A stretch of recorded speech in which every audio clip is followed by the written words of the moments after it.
you everyone for being here.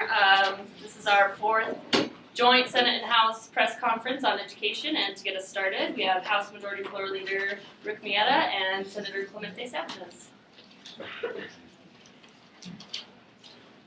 Good morning, everyone.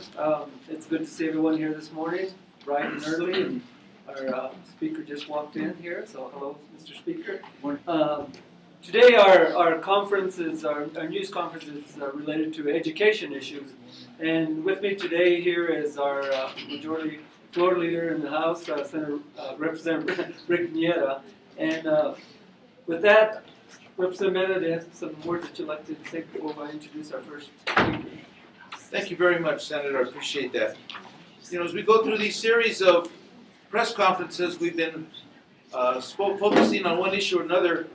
The fact that education is on today's agenda is extremely important because Democrats are fighting every single day, and especially during this legislative session, for quality education in New Mexico. We are working on reading programs that have already been proven successful in increasing investment in education. And I say that because we're looking, you're going to be hearing about some of them. These are not brand new programs that have just been started somewhere else. We have taken the time to look at programs and invest in those programs that also invest in children. We know that the most important thing to building a strong economy is a well-educated task force. And we'll come back to those issues, but right now I'm looking forward to introducing Senator Michael Padilla to discuss the Senate Joint Resolution number 3, the Land Grant Fund and Balance. Well, thank you, Representative. Thank you, Senator, and thank you all for being here this morning. The Democratic leadership of the New Mexico State Senate is making the early learning constitutional amendment a priority. We believe, like most New Mexicans, that we have an emergency when it comes to our children's future. This is the first time in decades that our children are projected to have a lower economic status than their parents. But instead of just talking about it, we're going to do something about it and change the face of New Mexico for decades. We are asking our fellow legislators to act now and let New Mexicans decide whether to invest a small portion of our $11 billion land grant fund in the early learning programs that are proven to improve educational outcomes. When it comes to the welfare of our kids and their future, I wholeheartedly support giving the decision to the voters. I believe that early child education is one of the best investments we can make for our state. The University of Chicago has conducted extensive studies of this strategy and has found that this type of early childhood learning can bring a 13% rate of return per child per year for the rest of that child's life. We know which programs work: home visiting and parent coaching, high-quality child care, and pre-kindergarten. We know that the children who receive them do better in school. They also need fewer intervention programs down the road. They are less likely to get in trouble with the law, less likely to become teen parents, and more likely to graduate from high school and go on to college, which makes our state's workforce much more attractive to potential employers. A college-educated workforce is the best economic development incentive for creating 21st century jobs in New Mexico. The state is willing to spend hundreds of millions of dollars on tax breaks for companies, and we have no guarantee that they'll actually create a job. But we won't invest even a few $1 million in early childhood learning programs. Our proposal would triple the state investment in early education and will create an estimated 4,500 jobs a year. That's a huge impact to our economy. Currently, we spend less than 2% of our annual budget on these programs, meaning they reach just a small percentage of the children in New Mexico. Meanwhile, we take about half of the annual proceeds by the permanent fund every year and invest them in Wall Street.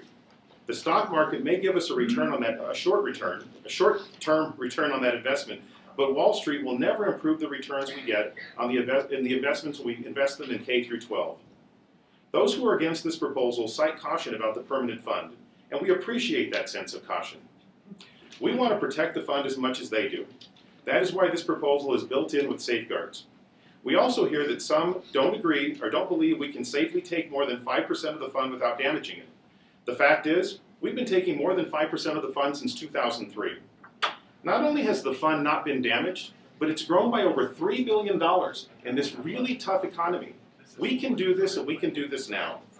If we don't invest in early learning now, we will spend far more on kids who get in trouble with the law, with things like abuse, addiction, or have babies too young, or drop out of school. Our state is projected right now to have a dropout rate this year of 46%. This is an emergency. We have to do something about this right now. Early learning programs dramatically improve the preparedness of our children for kindergarten, significantly improve reading scores at 3rd grade, excite children about math and science by 8th grade, and can cut dropout rates by as much as 75%. This would be a huge turnaround for the state of New Mexico. We have to do this now. This constitutional amendment will also pump $150 million into local economies every year.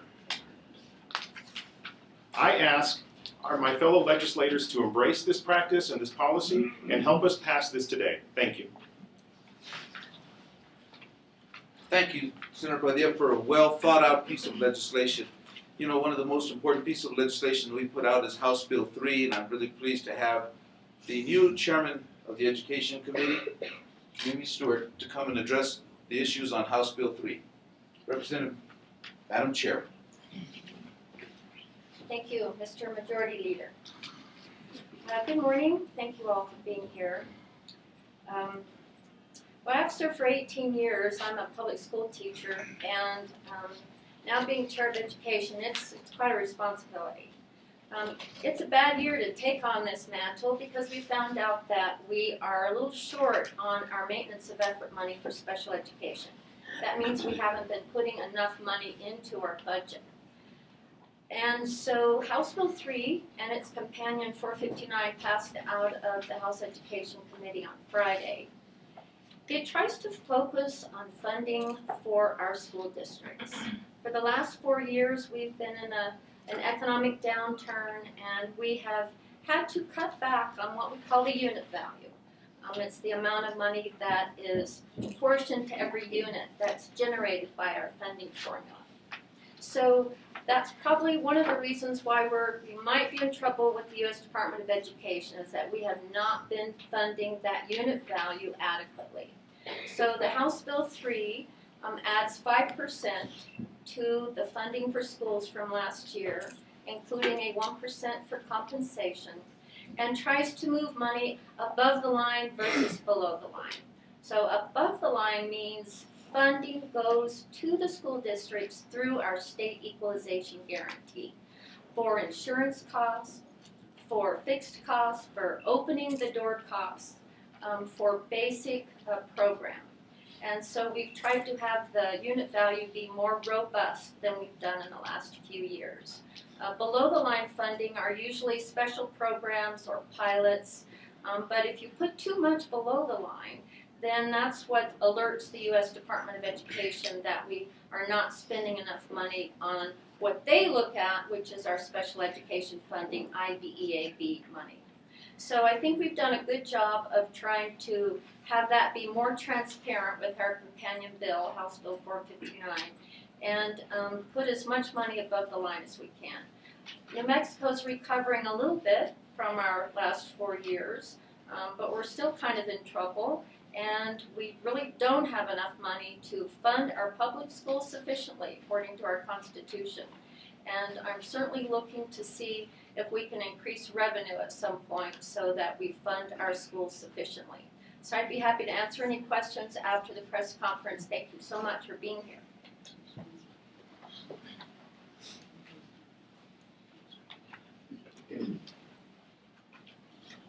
Thank you, Representative. Madam Chair, appreciate that.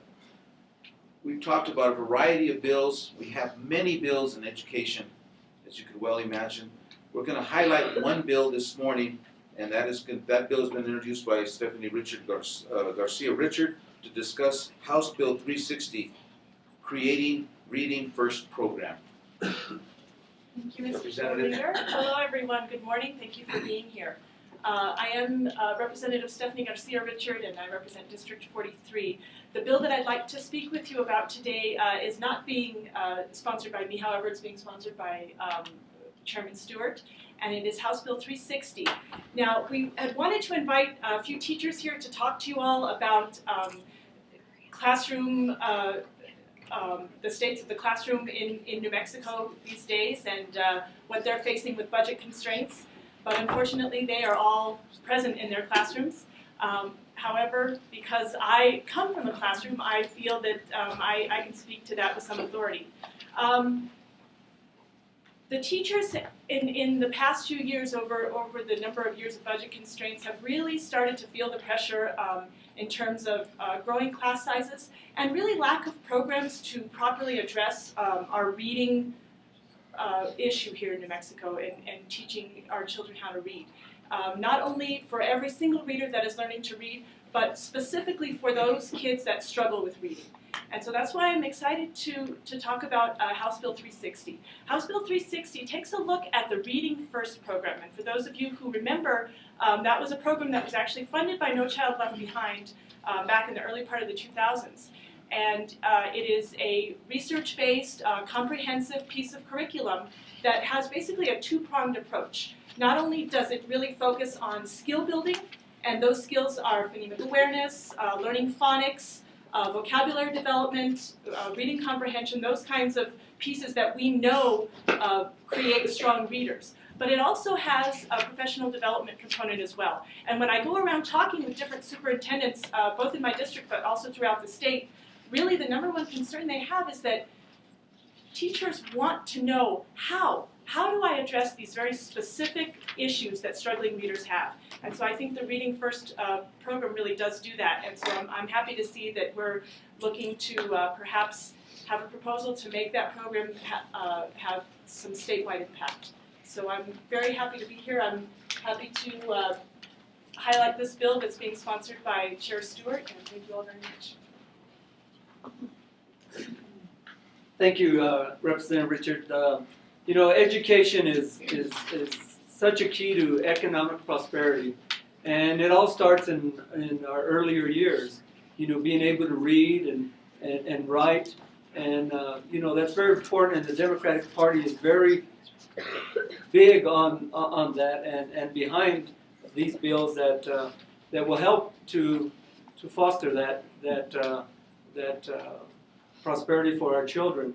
And with that, I'd like to introduce our Senate Chairman of Education, Senator John Sapien, who will talk to you today about an early intervention bill that he is going to introduce in the Senate. Senator Sapien. Good morning, folks. Thank you guys for all being here. You know, the last few years, the word retention, mandatory retention, social promotion, all very good catch lines. And what I think we've failed to identify is what's behind that. And what's behind that is a student who we have not properly prepared to move forward. And not because our teachers aren't working hard, not because our administrators aren't working hard, it's because of the process in which we possibly put that student through. So the intervention bill that I will be proposing this legislative session comes from looking at those number of years of these conversations of mandatory retention, talking with educators, talking with parents who had students who in the 3rd grade couldn't read, who were promoted to 4th grade, and who are doing phenomenal things in our society now, who didn't, their lives weren't detrimentally affected by being moved to the 4th grade. Now we all know that there's small instances where there's success with students like that and move forward, and we all know that we legislate for the masses. So the intervention bill that I'm proposing looks at 3 or 4 actually distinct points. It looks at the identification of students early on through an evaluation system, whether it be DIBELS or whatever other measure that the school districts use. So starting in kindergarten, we want to identify these students to assure what level they're reading at. As we identify those students, if we find students who do need our help, the legislation calls on intervention. Intervention meaning that we bring a team of professionals together. Their teacher in their classroom, their administrator, the reading coaches, the parent.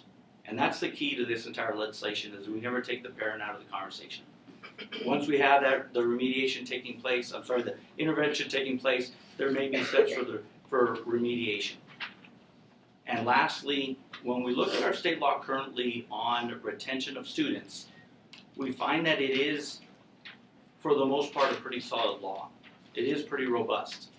Parents have one opportunity to waive the suggested retention of a student. One opportunity. After that, the responsibility falls back into our school systems, to our administrators, to our educators. That's not a bad system.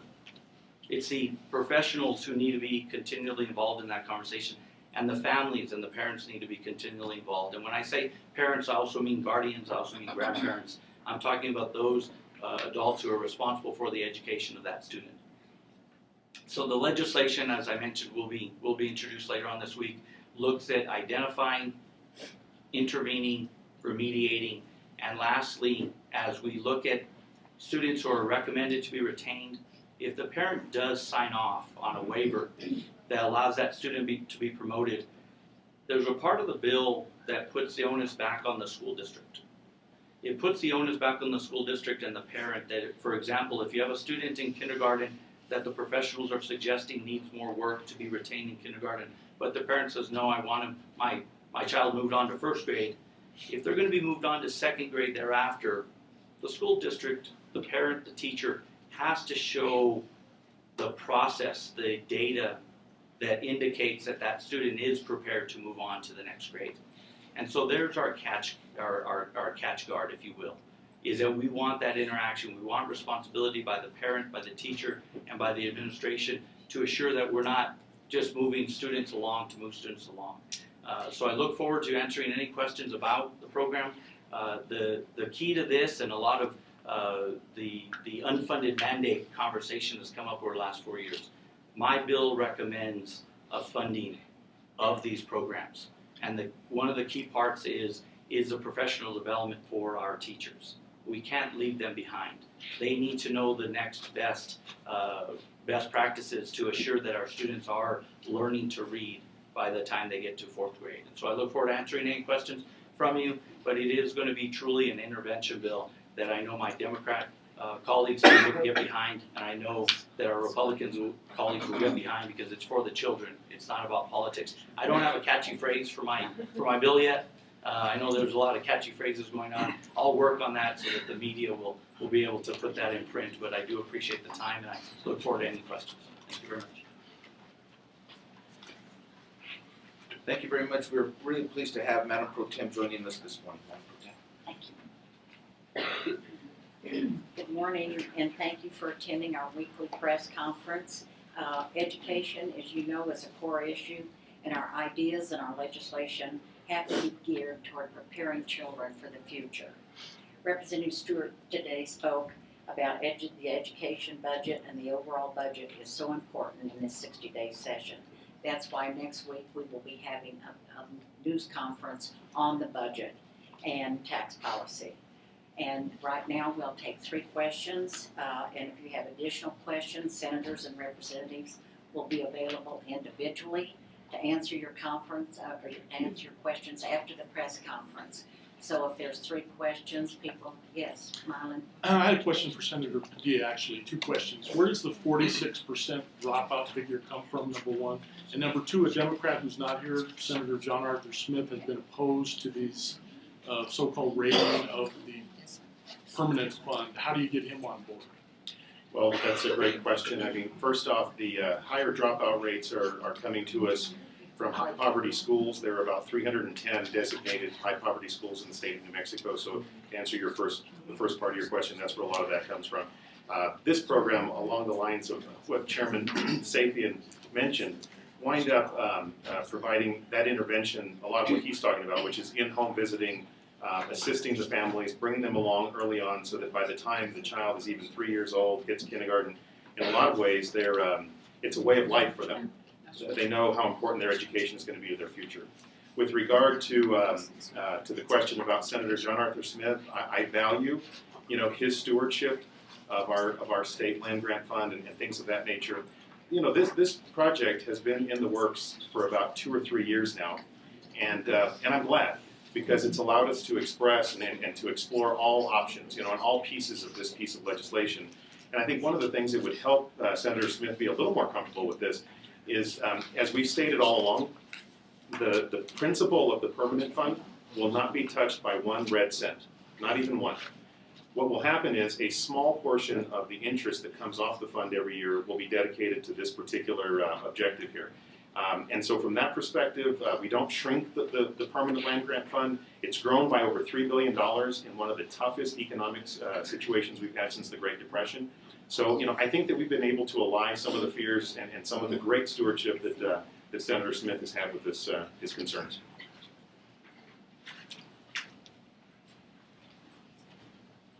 We have joining us Representative Mary Helen Garcia, who also has a piece of legislation that I'm sure you're all familiar with. Mary Helen Garcia, not on the agenda, but she wanted to say a few words. Thank you, Mr. Majority Leader. I just wanted to make sure that everybody else has talked about their reading bill. Mine is House Bill 257, and it's an academic success through remediation. I have started this reading bill. Everybody's kind of ponied up on my reading bill. It's a brand new act, and I am partnering with the governor because she is providing what we need to do, and that's to assess all kindergartners throughout the state at their entry level at kindergarten. That way, everybody will have access to that kind of information, and because it's going to cost quite a bit of money. I know that there's been a lot of controversy over this bill. However, it's a very good bill. It's changed, and the reason I did it is I was a retired educator. I was a teacher, a principal, and a central office administrator. And when I was a principal, all of my kids were able to read by the 3rd grade. And we did a lot of this. Parents are going to have an opportunity 7 times in the bill to be informed and to try to help their children with their remediation. If they choose not to, their children will not be proficient by the 3rd grade, then that's where the retention will come in. I invite everybody to take a look at it. I've worked with it all through the summertime. I've had a lot of input from a lot of educators, and I appreciate this opportunity to speak to you. We have 2 more questions. Another question from the audience or from reporters for any of the senators. Boy, I'm shy today.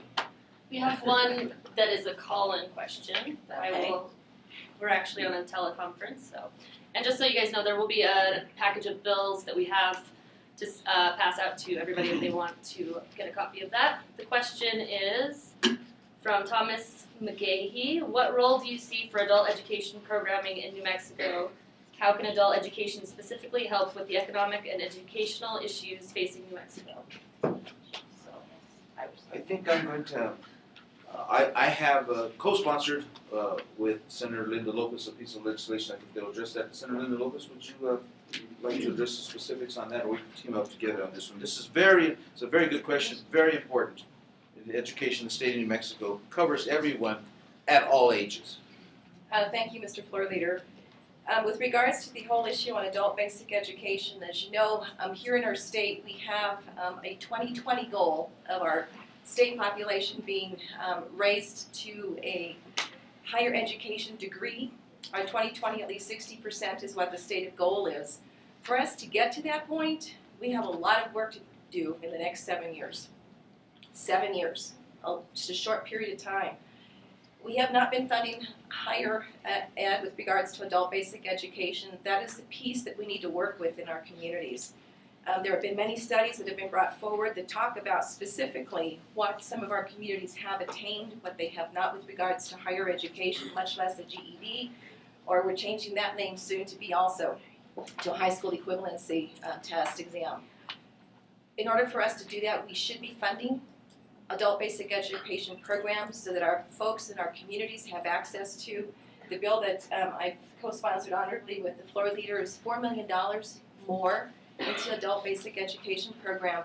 But if we can get our people within our communities, those that don't have a GED, high school equivalency exam, move them forward, begin that process to move them forward to get that first piece of paper, begin to work with them, maybe going on for a certificate training, Also, it's a role modeling opportunity for our children when they see their parents, maybe even their grandparents, whoever it is that they're living with going forward.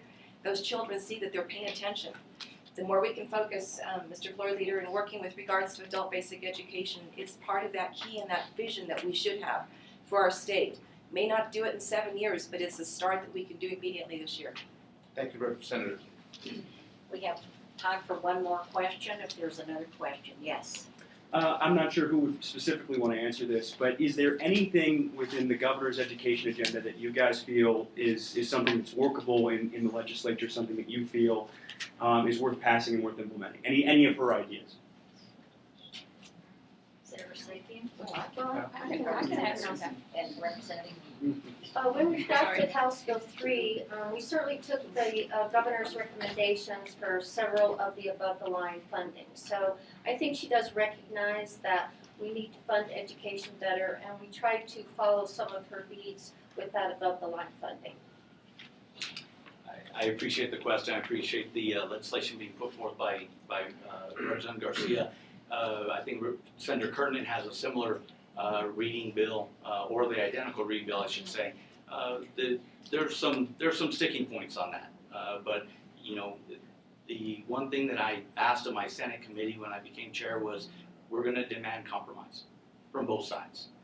So as those bills are debated in our committee, we will be definitely looking at where we can come together and find a middle road.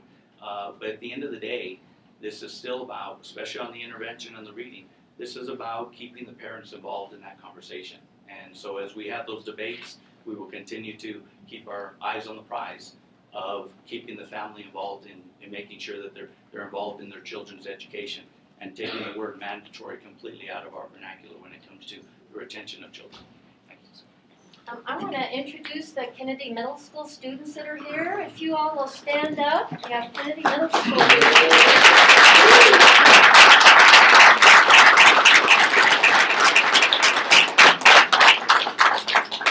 As we finish off our conversation this morning, we started out with the idea that economic development is the most important issue in the state of New Mexico. Jobs, most important issue. We have not wavered from that at all. Education is going to be the baseline if any part of that is going to happen.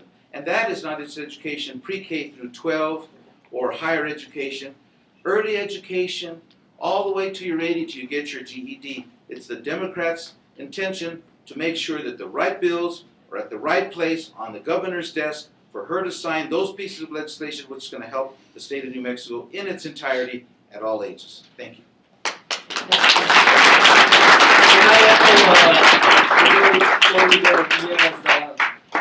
Comments there. To end this, I just want to say thank you everyone for coming, and we have some of our other leadership here. We have our speaker here. We have our two whips here from the House and the Senate, Senator Keller and Representative Mo Maestas, and other senators here to answer your questions. If you have any, once the press conference is done, you know, please feel free to ask us questions, and if you don't catch us here, catch us later. Thank you.